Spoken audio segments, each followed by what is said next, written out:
All right, so this is the third lesson in this unit. Again, we're talking about angles that are formed by parallel lines in a transversal. But today what we're going to do is we're going to go through some examples here. Okay, and so your learning target is I can find the missing angle measures formed by two lines and a transversal. All right, so let's get going here.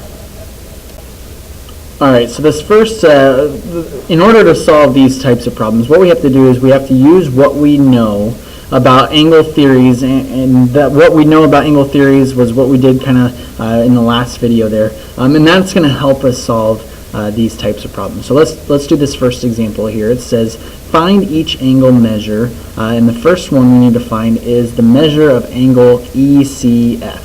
Okay, and so first we need to see where that is. ECF, we're finding this angle measure right here.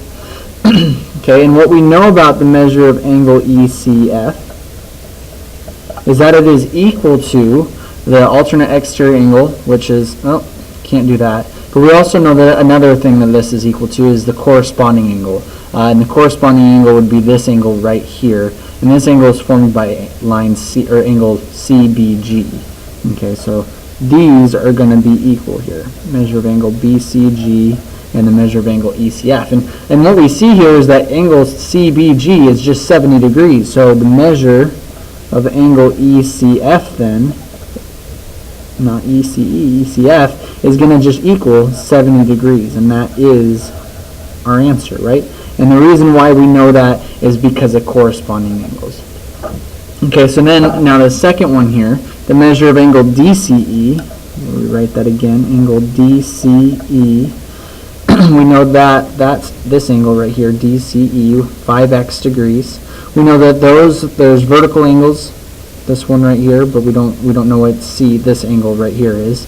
We know corresponding angles again, so we could say that 5x is equal to 4x plus 22.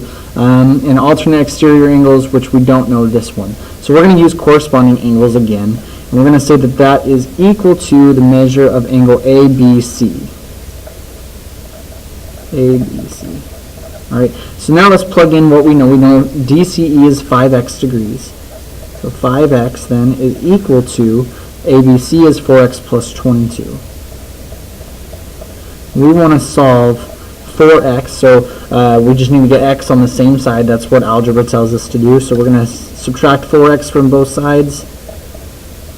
See what that equals. These are going to cancel out. I'm just going to be left with 22 on the right side, and 5x minus 4x is just x. So therefore x is just equal to 22 degrees. Okay, now we just go back in. We're trying to find DCE, remember.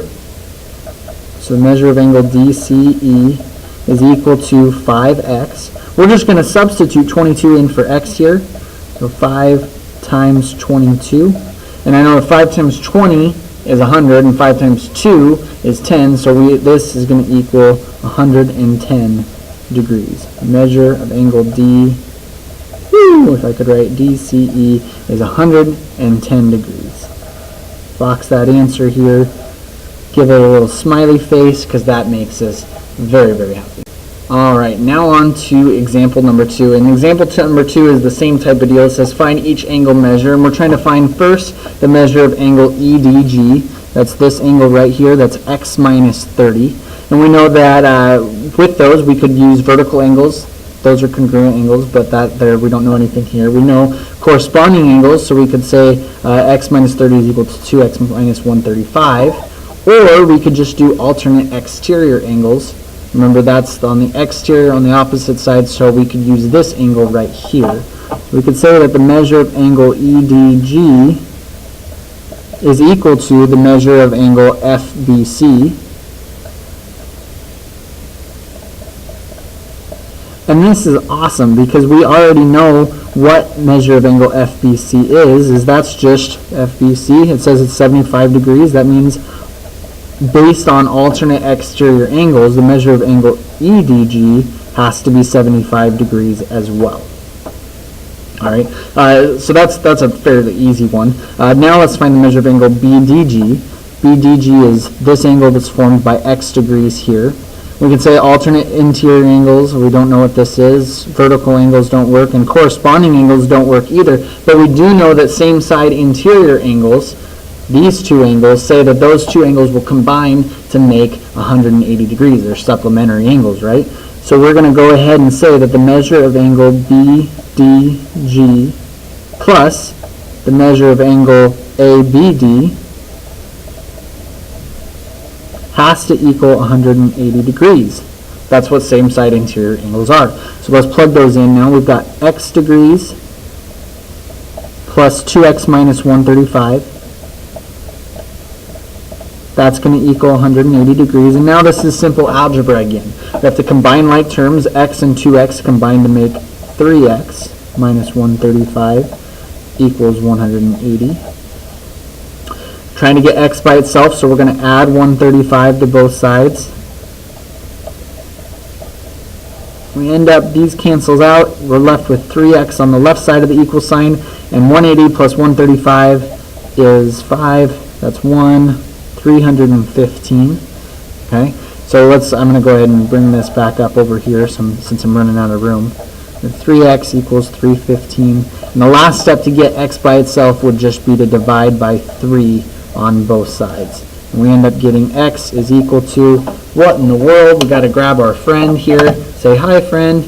We're going to take 315, divide by 3, and we end up getting 105, which actually isn't that difficult to do either.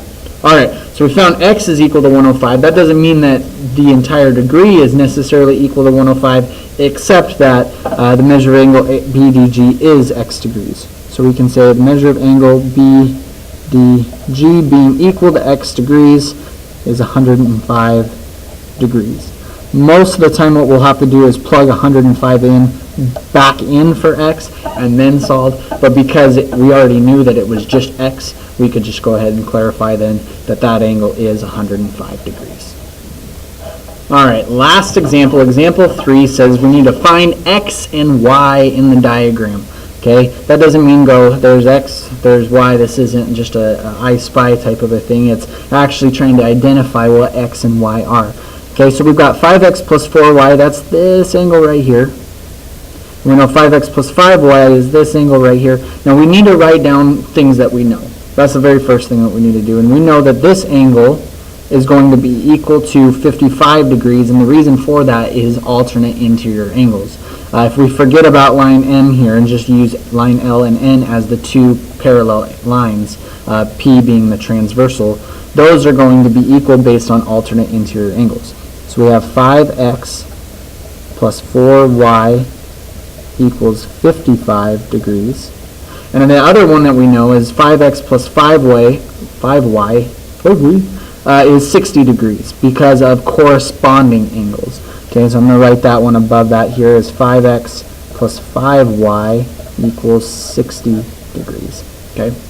Now here's the really cool thing that we can do here is we could go through and actually try to solve for y on one of these equations, go back through, then solve for x. But this is just a system of linear equations. And the way we know it's a linear is because we've got y and we've got 1x. X is to just the same power. So we can use a system of linear of equations by just subtracting these two equations from each other. That's what you guys learned in algebra last year.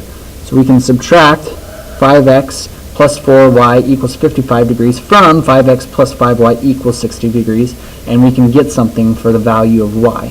5x minus 5x is 0x, so we have no x now. And 5y minus 4y is just y. 60 minus 55 is 5 right there. So we know that y then is equal to 5. We can plug that back into either one of these equations. It doesn't matter. I'm going to just choose the top one that we had there, especially because 60 is a nice even number. And we're going to plug 5 in for y, and then we're going to solve for x, and then we will be able to tell what x and what y are based on the information that's been given. Alright, so 5 times 5 is 25, so we've got 5x plus 25 equals 60. Have to subtract 25 from both sides of the equal sign. And we're left with 5x equals 60 minus 25 is 35. Divide by 5 on both sides, and we end up getting x is equal to 7.